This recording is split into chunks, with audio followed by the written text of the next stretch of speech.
বিসমিল্লাহির রহমানির রহিম। ভাই ও বোনেরা, যে যেখান থেকে আমাকে দেখছেন এবং শুনছেন, আপনাদের সবাইকে আমার সালাম, আসসালামু আলাইকুম।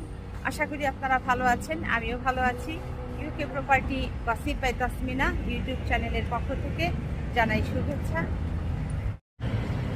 আজ এখন আপনাদের সাথে যে বিষয়টি নিয়ে কথা বলতে চাচ্ছি সেটা হলো যে বাংলাদেশের ইত্তেফাক পত্রিকাতে যে খবরটি হেডলাইন হয়েছে সেটা হলো যে বাংলাদেশে সরকারি যারা চাকুরিজীবী আছে তারা যদি রাজপথে এবং সচিবালয়ে কোনো রকমের বিক্ষোভ করে তাহলে তাদের 8 দিনের ভেতরে চাকরি চলে যাবে, অর্থাৎ তারা চাকরিচ্যুত হবে।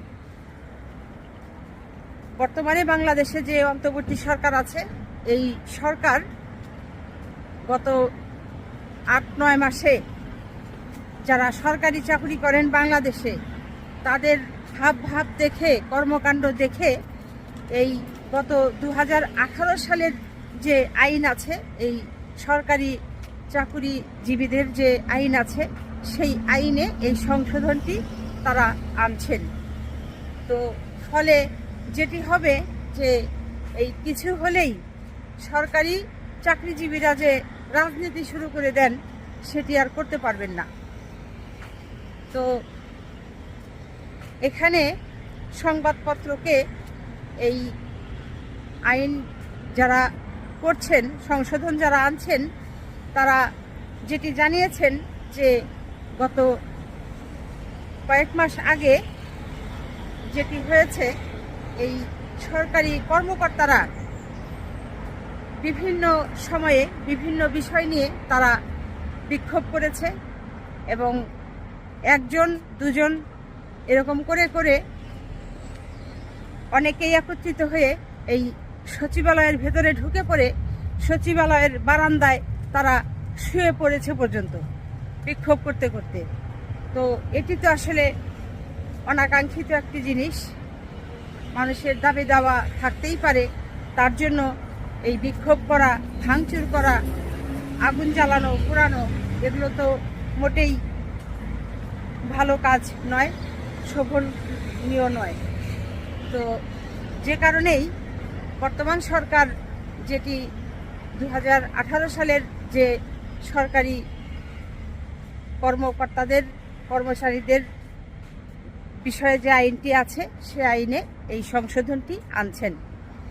এবং আরও দেখা গেছে যে বিগত 15-16 বছরে আওয়ামী সরকারের শাসনামলে অনেক সরকারি দফতরে এই যারা সরকারি চাকরিজীবী অফিসে এসে সরকারি অফিসের চেয়ারে বসে এই এক সরকারের গুণগান গাইছেন, আবার অন্য সরকারের বিরোধ করছেন। মানে তারা যে সরকারের চাকর, জনগণের সেবা দেবার জন্য যে তারা চেয়ারে বসেছেন এটি তারা আসলে ভুলেই গিয়েছেন। তো সব জায়গাতেই এই সরকারি চাকরিজীবীদের একটা বিশাল আওয়ামী লীগের রাজনীতিতে তারা মেতে উঠেছিল। যেমনটা মেতে উঠেছে আপনারা দেখেছেন যে এই যারা নাচ করে, গান করে, নাটক করে, সিনেমা করে, যাত্রাপালা করে থেকে শুরু করে, মানে এমন কেউ নাই যে আওয়ামী লীগ করে না।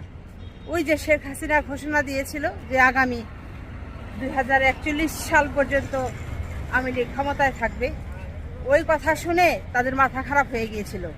কিন্তু ভাগ্যের কি পরিহাস, 2041 সাল পর্যন্ত তো আর শেখ হাসিনা ক্ষমতায় থাকতে পারলেন না। আর এই শেখ হাসিনার এই ঘোষণাকে 2041 সাল পর্যন্ত তিনি যে ক্ষমতায় থাকবেন, এই ঘোষণাকে যারা সত্য বলে ধরে নিয়েছিলেন তারাও হলো এক ধরনের উন্মাদ।